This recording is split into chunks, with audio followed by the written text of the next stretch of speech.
Hey, welcome back to Unschooled Theology. I'm your host, Derek.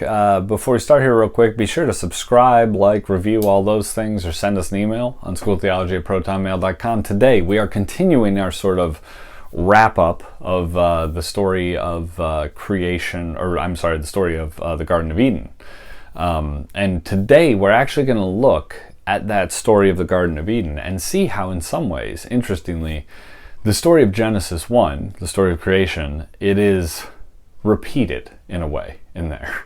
So we've talked before we began with this particular story about the idea of looking at it as a successor to the first story of Adam and Eve, not so much the elaboration of a specific day, which is sometimes what a lot of people look at it is that was, day 6 is encompassed within this story. But we're just looking at it as kind of the symbolic successor to it, right?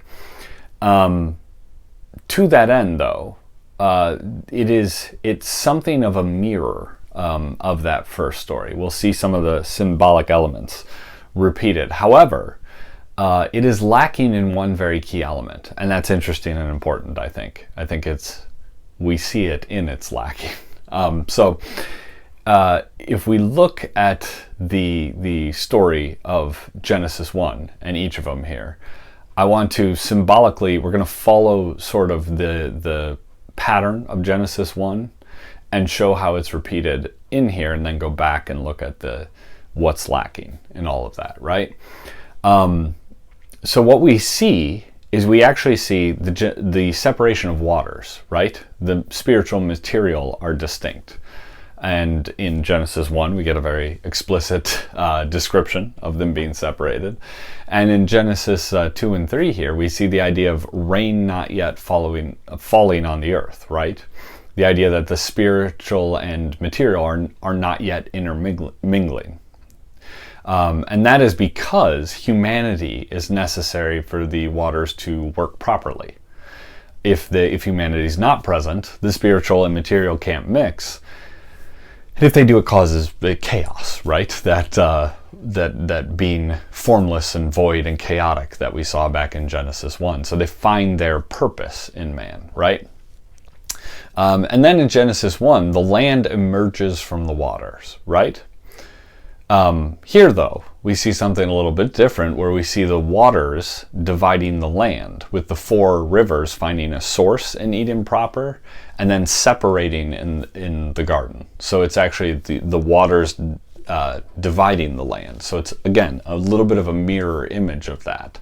But that is the idea that you can bring something solid out of the waters, as we saw in Genesis 1, but it's still... The waters can still have an effect, if you will, right? The rivers can still run through it. It can still shape the land, even if it's been made solid and brought out of it. And so that land, then, we see is used to form man, right? So the earth itself finds its purpose in man. That's what that builds up to, is the land and the waters and all of that takes form in man. So in this story, we don't have the sun and moon in this particular story as we did in the first one, and we'll get more on that in the end. However, we talked about how the sun and the moon, their symbolic significance is that they bring a sense of rhythm and cycles to creation, right? And in this story, we have the idea of rhythm and cycles brought in there as well, in terms of the element of breath. Right? That is, God breathes into man. And that's perhaps the most important rhythmic cycle of all within creation, as it is synonymous with the idea of life, right? So the cyclical nature of things, that too finds its wholeness in man. So we have the waters, we have the land, we have the cyclical rhythm of things, all finding their purpose, finding their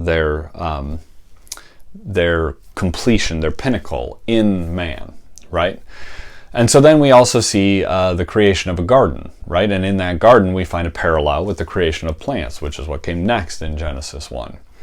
And the garden ties man to the idea of vegetation, of sort of the source of life on earth, right? And its purpose, that creation is meant to be cultivated by man, right?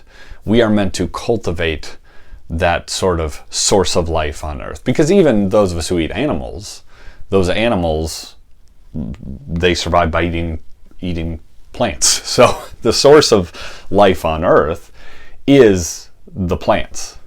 Now, of course, they take their source of life from the sun, and we'll get to that later, but obviously you can put that together as the idea of God being represented in light, and symbolically all life does really come from God. But there's a process in between, right? And that's what the vegetation sort of represents, is that bringing life and feeding life to the planet, to creation as a whole, and it is man's responsibility to cultivate that, and that's what we see in the garden. So following that, we have the creation of animals, right? And that is mirrored in this story with man's naming of the animals. And that's a sort of a symbolic idea of having authority over and responsibility for them, right? And so if animals exist under the responsibility and authority of man, it's in man that animals then find their purpose, right? So yet another thing wrapped into man being the purpose for which these things exist, right? And then, of course, we see the idea of the creation of man and later woman. That's repeated, and the plurality of it, the idea that it's both man and woman. And in the previous one, we talked about how there was maybe this plural idea being represented in those verses. You can go back to that episode if you're interested. But that is the idea that all humanity is meant to represent the image of God, right? So while Genesis 1 describes the idea of how creation exists with humanity meant to operate as God within that creation, right? This is what the idea of the image of God meant, as we were meant to take on the image of God within this creation that he's laid out. In Genesis 2, we see humanity as being perfectly integrated with each of these aspects of creation. The waters, the land, the plants, the cycles, the rhythms of creation, the animals. It's all integrated and built up to and dependent upon man for it to function as it's meant to be. And perhaps somewhere down the road we'll talk more about what that might mean from a stewardship aspect, right? There's some very interesting things there in the idea of stewardship, and even there's a way in which I look at that and the idea of bringing creation into God's order and all of this. I think there's a case to be made that perhaps we are meant to explore the planets and go terraform planets and bring that life to them and do the same thing over and over again. So that's something to think about, I guess, in this process. But there's one part left out of Genesis 2, right? That chapter, because that's really where we see all of this described. And it's left out of, all of chapter 1 is sort of repeated in chapter 2, except for the thing that becomes the focus of chapter 3, right? Because the part that's left out is the light. There's no description of the idea of light and separation from darkness, right? So the other 5 days of creation are reflected in Genesis 2, but the first day is not. And that's because Genesis 3, it asks the question of if given humanity's task to act as the image of God, and given their sufficiency to the task, can they, like God, separate light from darkness? Can they do that? We're integrated with all of those other parts, and we see that integration here. But that last bit, which is really the foundation of all of it, because it's first in Genesis 1, can we do that? Can we separate light from darkness? The answer to that, of course, is no, right? And so we're told here, I guess, that that's the part that God has sort of reserved in a way for himself, or at least left it that we are dependent upon him for that. We're dependent upon him for that guidance. We have to look to him for the light, and the light separate from the darkness. So in that way I look at these first 3 chapters, right? And we often look at them as like 2 separate stories, maybe even 3 if you want to argue, looking at 2 on its own. But they actually work together, all 3 of these, right? To demonstrate that humanity is not greater than God, not equal to God, not God, right? And we are, in the end, as much as we may be integrated with the creation around us, we aren't able to separate light from darkness. We aren't able to do that. In fact, given our own means, we succumb to darkness, right? So it shows that we must humble ourselves as humanity from every single angle and be dependent upon God, because all of those other areas are dependent upon, first, the light must be separated from the darkness. Otherwise, none of those things work correctly. So there's no aspect of life, there's no aspect of creation, not the waters, not the land, not the cycles, not the plants or the animals, and what those things symbolically represent, which encompasses all of creation. None of that can we control or use rightly or handle appropriately or use within God's order, to go to our last episode, to say, and which is to say, to use them, in a righteous way and not a sinful way.